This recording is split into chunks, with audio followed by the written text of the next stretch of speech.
조합제TV 시청자 여러분 안녕하십니까. 2021년 1월 25일 밤 10시입니다.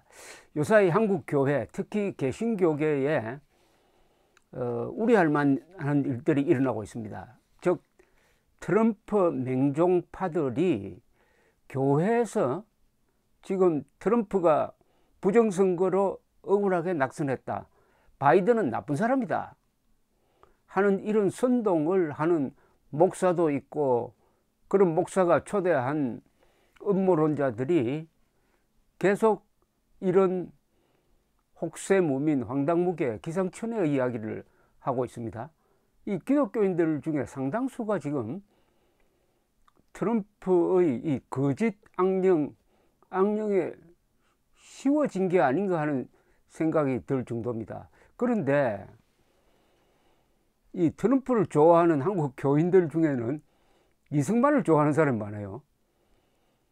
기독교적 정치인이라고 하면은 대표적인 분이 세 분입니다. 하나는 아브라함 링컨 대통령, 해리 S 트루먼 대통령, 그리고 이승만 대통령입니다. 이 세 분의 공통점이 있어요. 진실된 사람이었습니다. 그리고 겸손한 사람이었습니다. 그리고 통합을 부르짖었던 사람입니다. 뭉치면 살고 흩어지면 죽는다고 외쳤던 이승만을 좋아하는 사람이 어떻게 거짓말로 미국을 분열시킨 트럼프를 좋아할 수 있습니까? 한 입으로 이승만 좋아하고 동시에 트럼프를 좋아할 수는 없는 겁니다. 그런데 왜 이렇게 됐느냐? 제가 좋아하는 목사님들 중에서도 이 음모론에 빠진 사람들이 있어요. 그분의 다른 설교는 참 좋습니다. 그런데 트럼프가 억울하다, 바이든은 나쁜 사람이다, 부정선거가 있었다 라고 말하는 순간 그분들이 그동안에 말했던 모든 설교를 불신하게 되어버립니다.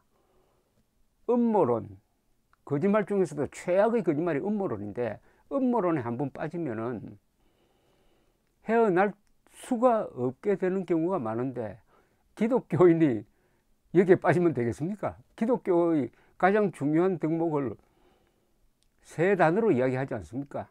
사랑, 믿음, 소망. 근데 그 사랑은 어디서 나오느냐? 진실에서 나옵니다.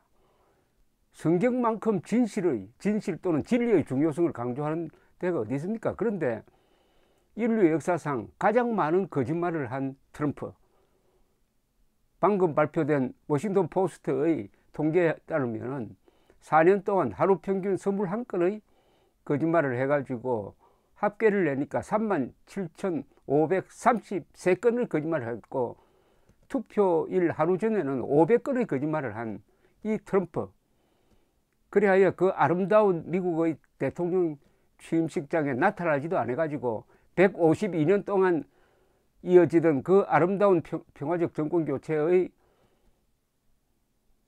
전통에 죄를 뿌리는 자, 아니 이런 트럼프를 한국의 기독교인들이 좋아하면은 한국 기독교는 뭐가 됩니까? 제발 정신 차리기 바랍니다. 하나님께서 아마 상당히 화가 나 있을 겁니다. 제가 논리적으로 좀 정리를 해보겠습니다. 이 기독교가 말하는 사랑과 정의, 자스티스는 모두 진실에 기반하고 있습니다. 진실, 사랑, 정의, 자유의 그 사천구조입니다. 진실 위에 사랑을 세우고 사랑 위에 정의를 세우고, 그렇게 해야 자유를 지킬 수 있는 건데, 트럼프의 거짓말 위에 사랑과 정의를 세울 수가 있느냐 이겁니다. 트럼프야말로 기독교 정신을 엿보인 자죠. 트럼프의 모든 거짓말, 모든 정치적 행동은 자기 개인을 위한 겁니다. 개인. 이웃을 위한 것도 아닙니다. 내 이웃 사랑하기를 내 몸과 같이 하라.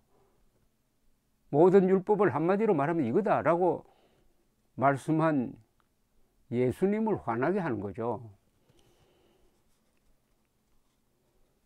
트럼프가 이슬람, 동성애, 낙태를 반대한다고 좋아하는 기독교인들이 많은데, 이 주의해야 됩니다. 한국과 미국은 이슬람을 포함한 종교의 자유를 보장하는 자유민주주의입니다. 동성애 결혼 문제에 대한 찬반은 있을 수 있습니다. 그러나 동성애 자체를 범죄로 보는 것은 헌법상 허용되지 않습니다. 개신교는 또 정교 분리의 원칙을 지켜야 합니다.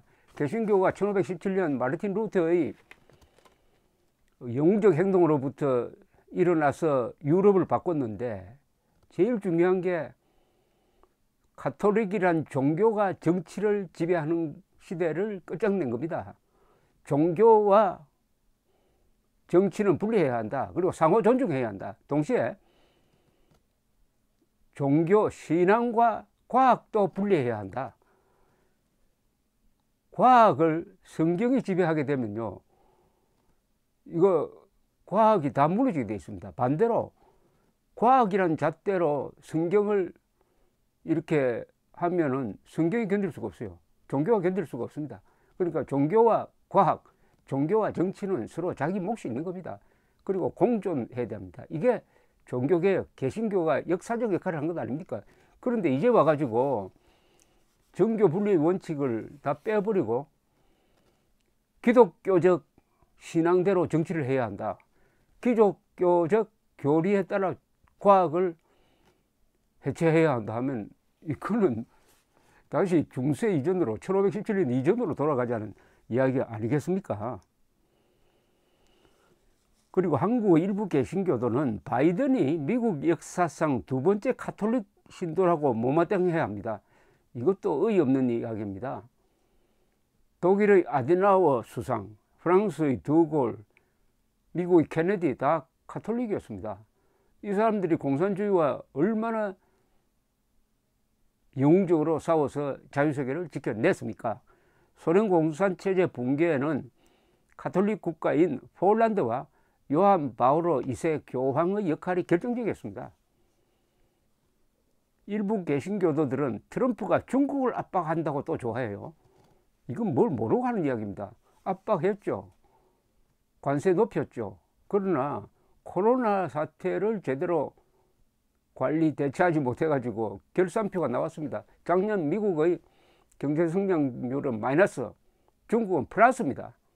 왜 그랬습니까? 트럼프가 과학을 무시하고 코로나 방역에 실패한 때문입니다. 중국과 미국의 대결에서 트럼프의 실정으로 중국이 이겼다는 사실을 한국의 개신교도들은 알아야 할 것입니다.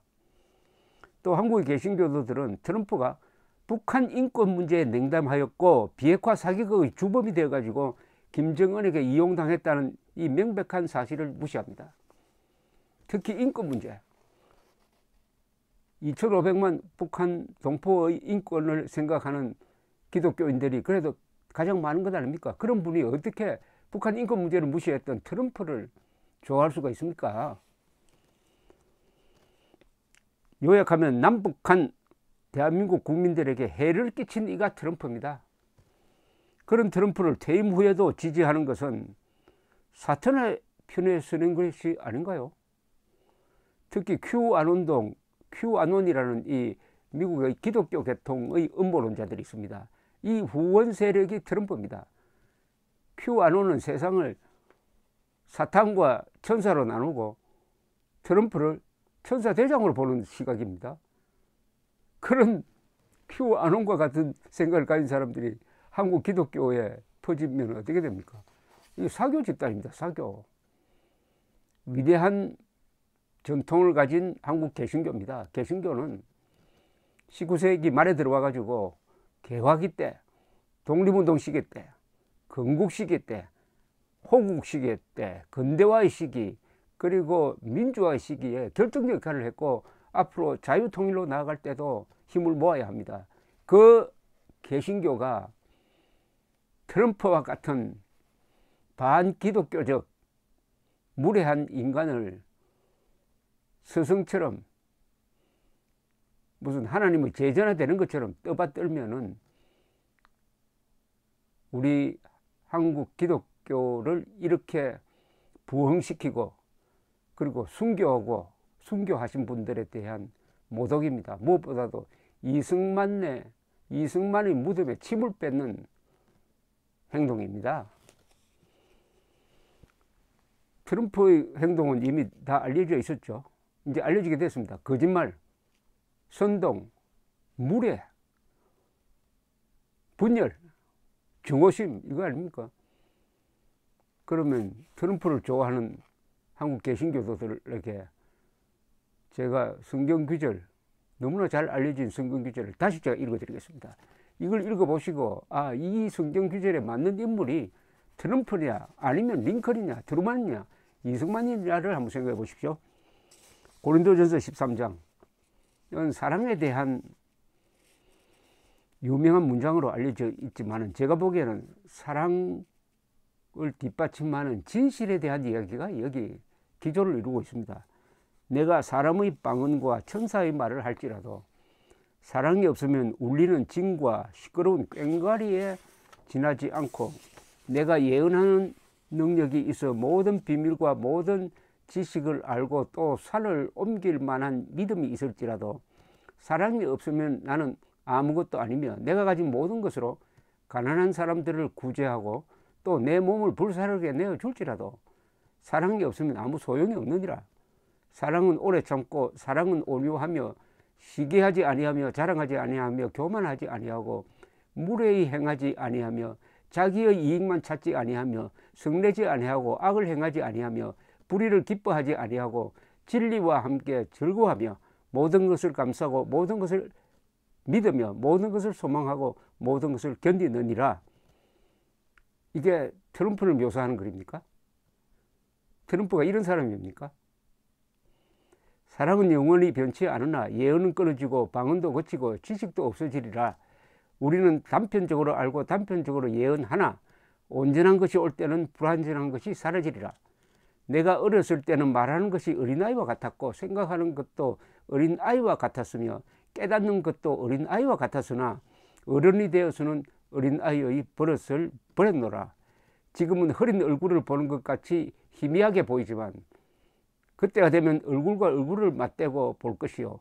지금은 내가 단편적으로 아나 그때는 주께서 나를 아시는 것 같이 모든 것을 온전히 알게 되리라. 그런즉 믿음, 소망, 사랑 이 세 가지는 항상 있을 것인데 그 중의 제일은 사랑이라. 이 사랑은 진실을 떠나서는 존재할 수 없다는 이야기 아니겠습니까?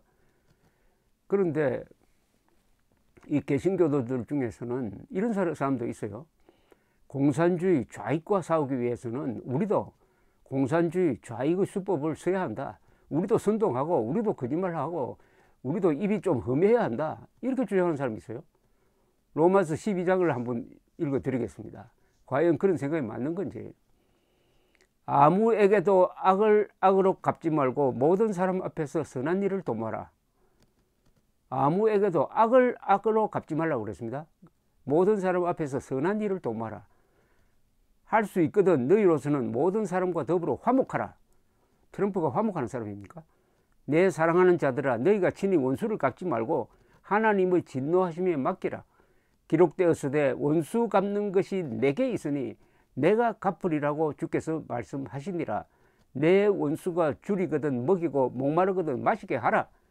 그리함으로 내가 숯불을 그 머리에 사 놓으리라. 악에 지지 말고 선으로 악을 이기라. 악에 지지 말라는 것은 악과 싸운다고 악이 되지 말라. 선으로 악을 이기라는 말은 거짓과 싸울 때는 반드시 진실로 싸워라. 진실을 무기로 싸워라. 괴물과 싸울 때는 괴물을 닮아서는 안 된다. 이런 말은 거짓 세력과 싸우기 위해서 당신 스스로 거짓 세력이 되면 안 된다. 이런 이야기입니다. 트럼프라는 거짓 대장을 한국 교회 안으로 불러들이는 순간 한국 교회는 이단으로 바뀔 겁니다. 하나님의 진노가 있을 것이라고 나는 생각합니다. 감사합니다.